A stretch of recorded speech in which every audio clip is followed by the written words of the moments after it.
Hello everyone, this is David with Grow and Eat This, and it is probably a little late to be potting up my lemongrass starts, but I had a lot of really weird weather. Hey, 38 degrees this morning, it'll be almost 80 this afternoon. We had frost yesterday and it got up to 78.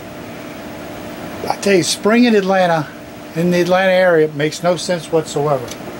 Now, these lemongrass I bought at the grocery store about a month and a half ago.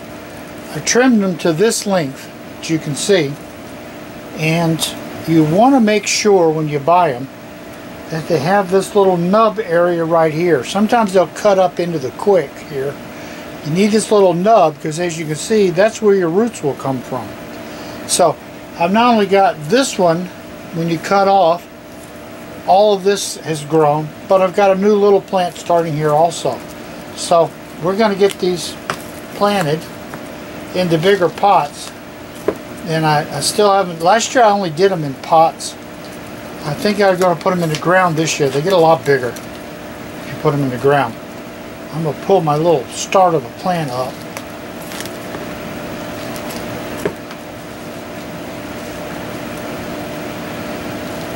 This particular soil I'm using is an organic mushroom compost, which I'm not really sure where that comes from because I've never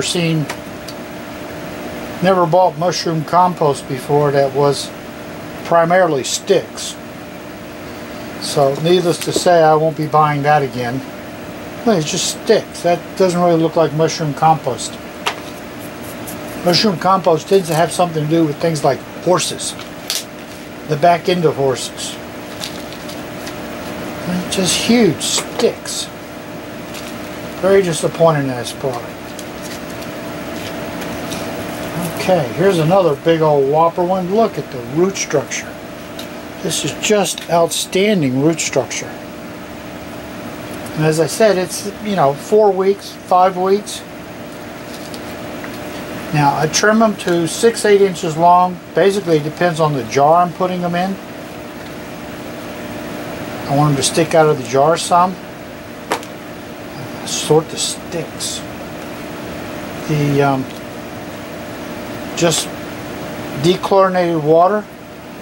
If you can't do that, just leave it out for a day.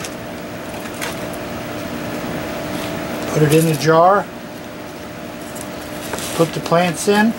Every weekly or whenever, keep an eye on it. You've got to keep the algae off of it or that'll destroy everything. There's another really nice plant. These guys, for me, seem, I can't prove it, I can't nothing, but it seems like they confuse the squash vine borers. So I try and put them around my zucchini plants so that we can get a few zucchini before the borers take them over. I don't like to spray,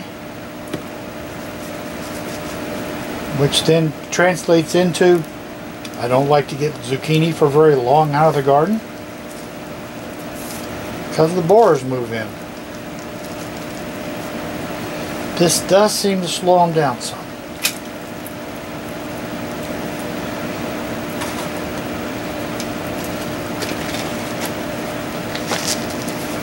Really cool part about doing these is that I thought I had 5. I bought 6 of these and all 6 sprouted. A couple of weeks before that, I bought 5 or 6, something like that, and they all sprouted also. So it's been a good year for getting these things to sprout. Gotta find me another pot. Alright, here's another cottage cheese pot.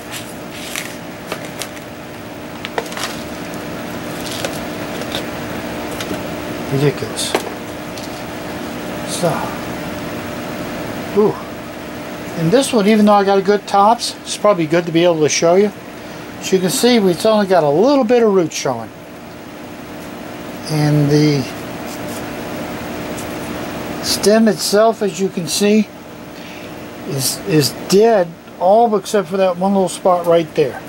So this one may be a dud, but we're going to give it a chance. It says as long as you're having trouble making roots, let's have trouble making roots that work in soil that you can live in for a long time. Now, I'll take a look at this water under the microscope and see if it's got any cool bacteria growing in it. If it does, I may use it for a start for making really small fish food.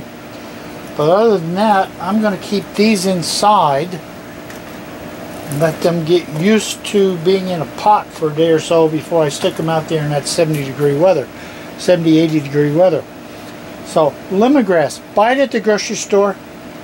It'll make a plant 3 feet across, 3 feet tall first year. Beautiful, beautiful plant. And if we don't get a winter like we did this year when it goes down to 4 degrees, sometimes in the warmer climates these suckers will come back again next spring and you'll get more than 1 year out of them. That's a pretty cool thing. Lemongrass has a million uses. There's all kind of videos on how to use them for. I start them all as hopefully a deterrent or detractor or confuser for squash vine borers, those dreaded little things. And then they make a pretty nice looking, kind of like a natural grass. They're beautiful. So you might want to try something different. Give them a try. You can buy a couple at the grocery store over in the produce department. This is David at Grow and Eat This. If you like these, please subscribe. We got a great summer of gardening coming up. Thank you for watching.